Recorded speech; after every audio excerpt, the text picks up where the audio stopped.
Si Paul George at si James Harden ay naging 2 for 2 nang maipanalo nila ang 2 beses na mga laro habang wala si Kawhi Leonard sa first round ng playoffs para sa Los Angeles Clippers laban kina Luka Doncic, Kyrie Irving at ng Dallas Mavericks.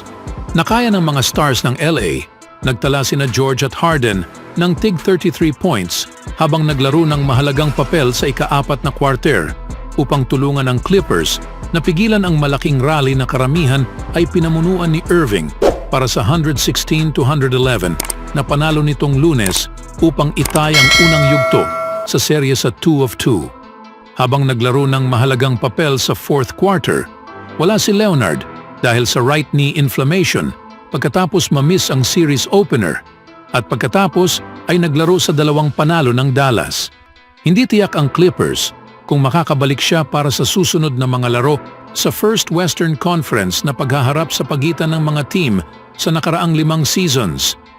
Nagkaroon si Doncic ng 29 points, 10 rebounds at 10 assists sa kanyang ika-4 na career playoff triple-double, lahat laban sa Clippers, habang malinaw na nahihirapan ito sa right knee soreness na nagdulot sa kanya na maging questionable hanggang sa warm-up bago ang laro.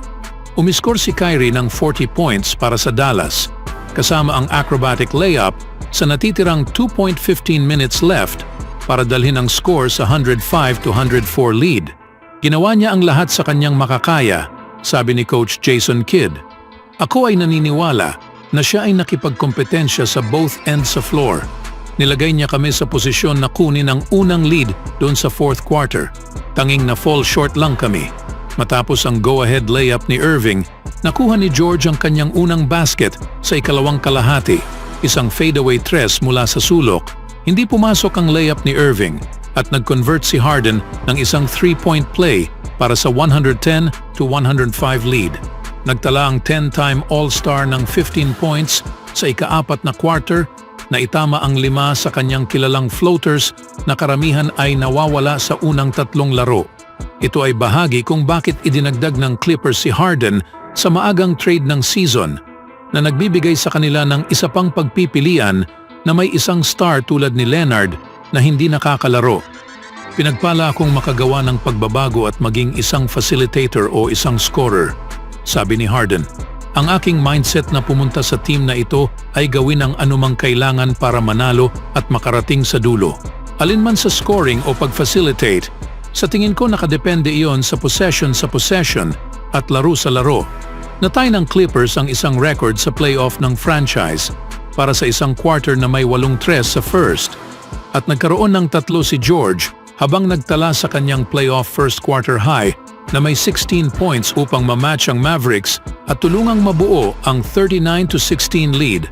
Ang tres ni Harden para sa 31 points lead sa gitna sa second quarter ay dumating hindi matagal pagkatapos natawagan si Doncic para sa isang technical foul. Halos katulad ito ng Game 1 nang ang Leonard-less Clippers ay unang nagtala ng 26 sa halftime at 29 sa simula sa third quarter.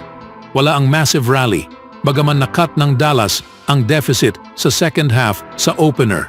Anong masasabi niyo dito sa series na ito mga kaibigan nang walang Kawhi Leonard? Sa ibang balita naman, inilabas ng Los Angeles Lakers ang kanilang injury report para sa paparating na Game 5 sa Denver Nuggets sa kanilang first round ng serye at ang forward na si Jared Vanderbilt na may right midfoot sprain ay nag-upgrade bilang questionable para sa unang pagkakataon.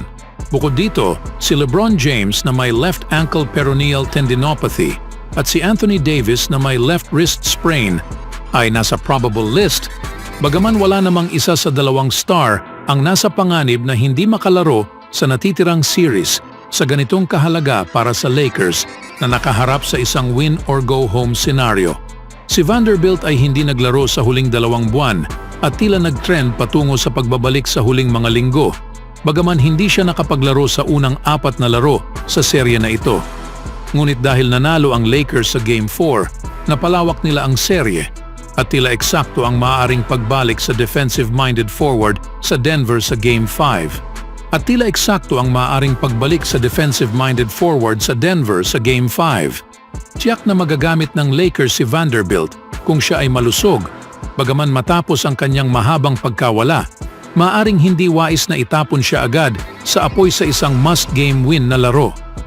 Hindi kilala si Vanderbilt sa kanyang opensa at malamang nawala sa tamang timpla matapos ang mahabang pagkawala. Ganon din ang kaso para kay Christian Wood na bumalik mula sa knee injury sa Game 4 ngunit hindi nakapaglaro.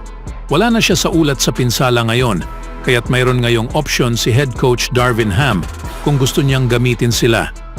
Kinilala ni LeBron James ang pagbabalik ni Jared Vanderbilt na magdadala ng enerhiya sa Lakers. Kilala si LeBron James bilang isa sa pinakamalalaking tagahanga ni Jared Vanderbilt mula nang sumapi ito sa Lakers at kamakailan ay pinag-usapan niya kung ano ang maibibigay nito sa team kung ang forward ay makabalik sa serye laban sa Nuggets o kahit kailan sa postseason. Enerhiya, sabi ni James. Super high energetic, defensively, ang ilan sa mga bagay na naidadala niya sa aming team, hindi mo ito matututunan. Pinapayagan mo lang siyang lumabas at maging Vando. Hindi tayo sigurado kung makakasama natin siya muli. Hindi natin alam. Nakakuha lang tayo ng ilang ulat, pero siya ang mas nakakaalam sa kanyang katawan kaysa sa sinuman.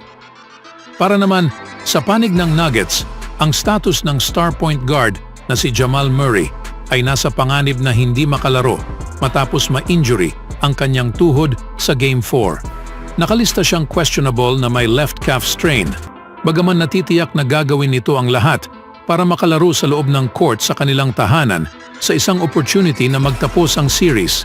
At kung mangyari man ito, makakaapekto ito sa kanyang magiging performance. Nag-average si Murray ng 21.5 points, 7.3 assists, at 5 rebounds sa unang 4 na laro sa serye. Binigla niya ang Lakers sa isang kahanga-hangang game-winning shot sa Game 2, ngunit nagkaroon siya ng problema sa pag-shoot sa kabuuan. Nag-shoot si Murray ng 38% mula sa field laban sa LA. Gumawa lamang siya ng 20.8% sa kanyang mga shot mula sa 3-point range. Hindi malinaw kung bagong injury ang nakuha niyang pinsala na naging factor kaya nakaapekto ito sa kanya sa serye.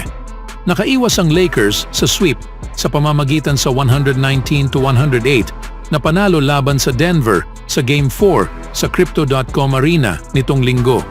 Sa kasaysayan, mahalagang player si Murray para sa Nuggets sa postseason, kaya't ang kanyang status ay magiging mahalaga sa mga susunod na laban. Ano sa tingin niyo mga kaibigan? Always do it on my own, so I gotta get through it. And the only thing I know is to love what I'm doing. Never give up, never slow, till I finally prove it. Never listen to the no's, I just wanna keep moving. Keep my head up when I act, head up that's a fact. Never looking back, I'ma keep myself on track.